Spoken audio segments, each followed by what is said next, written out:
కోసమే వేచి ఉన్న రేయిలా వేయి కళ్ళతోటి ఎదురు చూడనా వానజల్లు కోసమే వేచి ఉన్న పైరులా గంపెడంత ఆశతోటి చూడనా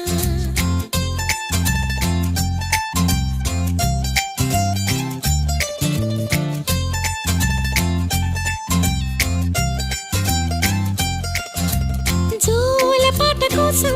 ఉయ్యాలలోన చంటి పాపలాగా కోడి కూత కోసం తెల్లారు జాము పల్లెటూరిలాగా ఆగనే లేనుగా చెప్పవా నేరుగా గుండెలో ఉన్న మాట ఏ ఒకటి రెండు మూడు అంటూ అరే ఒక్కో క్షణ